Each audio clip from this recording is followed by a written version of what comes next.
Good morning दोस्तों। आइए हम शुरू करते हैं अपनी पॉलिटी की सीरीज़ यानी कि इंडियन कॉन्स्टिट्यूशन की सीरीज़ को कंटिन्यू। इससे पहले हम लोग 3 पार्ट ऑलरेडी अपलोड कर चुके हैं। अब हम आगे एक नया पार्ट डिस्कस करेंगे। ये भी आपके एग्ज़ाम के लिए बहुत इम्पोर्टेंट है। अगला जो पार्ट है वो है गवर्नमेंट ऑफ इंडिया एक्ट 1919 यानी कि भारत शासन अधिनियम 1919। ये एक्ट इतना इम्पोर्टेंट है कि इससे एग्ज़ाम में कई बार कई क्वेश्चंस आए हैं। जैसे कि आप स्क्रीन में देख पा रहे हो, ये एक्ट है, इसे एक और नाम से जाना जाता है मॉन्टेग्यू चेम्सफोर्ड रिफॉर्म्स, क्योंकि इस समय पर मॉन्टेग्यू यहाँ के वायसरॉय, मॉन्टेग्यू जो थे वो सेक्रेटरी थे और चेम्सफोर्ड जो थे वो यहाँ के वायसरॉय थे। तो इन्हीं दोनों के नाम पर इस एक्ट का नाम रखा गया। इस एक्ट में सबसे पहला जो काम हुआ वो था डायरकी सिस्टम, यानी कि जो प्रोविंस लेवल है उस वहाँ पर डायरकी सिस्टम यानी कि द्वैध शासन की शुरुआत कर दी गई। इस डायरकी सिस्टम में क्या होता था, यहाँ पर कुछ सब्जेक्ट्स होते थे, उन सब्जेक्ट्स को 2 लेवल पर डिवाइड कर दिया गया, यानी कि रिजर्व्ड और ट्रांसफर्ड। रिजर्व्ड मतलब आरक्षित और ट्रांसफर्ड मतलब स्थानांतरित। रिजर्व्ड सब्जेक्ट्स में क्या होता था, रिजर्व सब्जेक्ट्स पे डिसीजन लेने का अधिकार केवल वॉइसरॉय को था। इसके अंदर इम्पॉर्टेंट सब्जेक्ट्स डाले गए, जैसे फाइनेंस से रिलेटेड हो या जिसमें कोई भी फाइनेंस से रिलेटेड कोई बात है, वो पूरी की पूरी तरह रिजर्व कर दिए गए। किसके लिए? वॉइसरॉय के लिए। बाकी बचे हुए ट्रांसफर्ड जो सब्जेक्ट्स थे वो एक तरह से यहाँ के भारत के जो मंत्री थे या भारत के लोग जो इलेक्शन के बाद पहुँचते थे, वो लोग है उस पर डिसीजन ले सकते थे।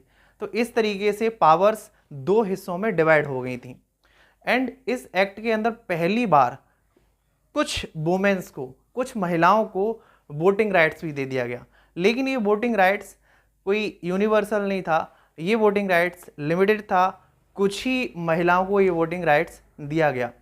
एंड इसके अलावा बात करें हम, इसी एक्ट के तहत बाइकैमरल लेजिस्लेचर यानी कि जिसे द्विसदनीय व्यवस्था कहते हैं वो व्यवस्था आई। जैसे आजकल आप देखते हो हमारी जो संसद है यानी कि पार्लियामेंट, उसमें लोकसभा और राज्यसभा होती है, ये एक तरह से बाइकैमरल सिस्टम है। तो ये बाइकैमरल सिस्टम सबसे पहले जो लॉन्च हुआ था वो ब्रिटिश टाइम पर ही हुआ था, इसी एक्ट के तहत उसको लॉन्च किया गया था। सबसे इंपॉर्टेंट प्रोविज़न माना जा रहा है कि इसके अंदर है आप क्वेश्चन पूछ सकते थे और इसके अलावा बजट वाले हिस्से पर वोट करने का राइट भी यहाँ के लोगों को मिल गया, जो कि उस समय लेजिस्लेचर में हुआ करते थे। एंड इसी एक्ट के तहत एक सबसे बड़ी चीज़ आई, वो था पब्लिक सर्विस कमीशन यानी कि लोक सेवा आयोग, इसकी भी व्यवस्था कर दी गई। एंड ये भी वायदा किया गया इस एक्ट के अंदर, और इसमें एक प्रोविज़न भी किया गया कि 10 साल बाद एक स्टैच्यूटरी कमीशन यानी कि वैधानिक आयोग बनाया जाएगा, और जो बाद में बना भी था, जैसे साइमन कमीशन के नाम से जानते हैं, जो कि 1927 में बना। उसके बारे में भी हम लोग डिस्कस करेंगे कि किस तरीके से कमीशन आया और इसका क्या इम्पैक्ट भारत के ऊपर रहा और क्यों भारत ने इसका विरोध किया था। इस एक्ट के अंदर एक प्रोविज़न और किया गया, वो था हाई कमिश्नर की व्यवस्था, जो कि लंदन में है, उसका पूरा की पूरा ऑफिस होना था, वहीं से कंट्रोल करना था। ये एक तरह से एक एम्बेसडर की तरह होता है, जिस तरीके से आज इंडिया के एम्बेसडर होते हैं, वैसे ही उस समय हाई कमिश्नर होता था। आज भी देखो, जो भी क्राउन के अंडर में कंट्री रहे थे, वहाँ पर हम अगर अपने एम्बेसडर भेजते हैं तो उसको हाई कमिश्नर बोलते हैं। एंड इसके अलावा है सेंटर और प्रोविंस लेवल पर जो सब्जेक्ट्स थे वो अलग अलग कर दिए, यानी कि जो केंद्र और प्रांत के लेवल पर जो विषय थे उनको बिल्कुल पृथक कर दिया गया। एंड इसके अलावा जो सेंटर है उसका बजट अलग कर दिया गया, स्टेट का बजट अलग कर दिया गया। इससे कहीं ना कहीं एक तरह से पृथक्करण यानी कि सेपरेशन को बढ़ावा मिलता है। चलिए आइए समझते हैं कि साइमन कमीशन क्या था। आपको पता है कि 1919 के एक्ट में साइमन कमीशन के लिए एक अलग से प्रावधान था, और हम जानते हैं कि भाई ये एक तरह से इंडियन स्टैच्यूटरी कमीशन था, यानी कि एक वैधानिक आयोग, एक कॉन्स्टिट्यूशनल रिफॉर्म आयोग था, जिसको ये सजेशन देना था कि भारत में किस तरीके के कॉन्स्टिट्यूशनल सुधार किए जाएं। एंड इसने एक सबसे इम्पॉर्टेंट सुझाव दिया कि भाई प्रोविंशियल बजट है, यानी कि राज्यों का जो बजट है उसको सेंटर के बजट से बिल्कुल अलग रखा जाए, ये अच्छा चीज़ है। एंड हम जानते हैं कि ये आयोग 10 साल बाद बना था, 10 साल बाद बनना था, लेकिन ये जल्दी 2 साल पहले ही बन गया था, यानी कि 1927 में इस आयोग को बना दिया गया था। भारत के बहुत सारे राष्ट्रवादी नेता थे, यानी कि नेशनल लीडर्स, उन्होंने इसका अपोजिशन किया, बहुत विरोध किया, बोला गो बैक साइमन कमीशन, ये नारा इसी समय पर भारत में ये विरोध हो रहा था। उस समय पर ही लाला लाजपत राय जो है लाठी लगने के कारण है उनकी डेथ हो गई। एंड ये भी माना जाता है कि ये एक तरह से बाइट कमीशन था, क्योंकि इसके अंदर सभी जो सदस्य थे, ऑल मेंबर्स, वो सभी की सभी ब्रिटिश थे। तो भारतीयों का मानना था कि एक ऐसा आयोग भारत में सुधार की बात करने के लिए आया है जिसके अंदर कोई इंडियन मेंबर्स नहीं है। तो इसीलिए भारतीय लगातार इसका विरोध करते रहे और इस तरीके से ये आयोग जो है भारतीयों का बिना सहयोग लिए, भारतीयों को सहयोग लिए बिना ही चला गया और इसने अपनी रिपोर्ट इंग्लैंड में है। चलिए आइए समझते हैं हम गवर्नमेंट ऑफ इंडिया एक्ट 1935 क्यों जरूरी है। ये एक्ट आप सब लोग जानते हो कि हमारा जो संविधान है यानी कि कॉन्स्टिट्यूशन, उसका 70% हिस्सा इसी एक्ट से बना है। तो इसीलिए इस एक्ट को समझना बहुत ज़रूरी है। एंड इससे एग्ज़ाम में कई बार अलग अलग तरीके से क्वेश्चन पूछे गए हैं। तो इसके एक एक प्रोविज़न को हम समझेंगे।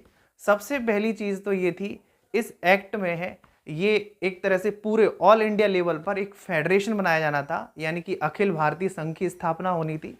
लेकिन हम जानते हैं कि जो प्रिंसली स्टेट थे, यानी कि जो राजा वगैरह थे, राजा महाराजे थे, उन्होंने है इसमें पार्ट लेने से, हिस्सा लेने से मना कर दिया।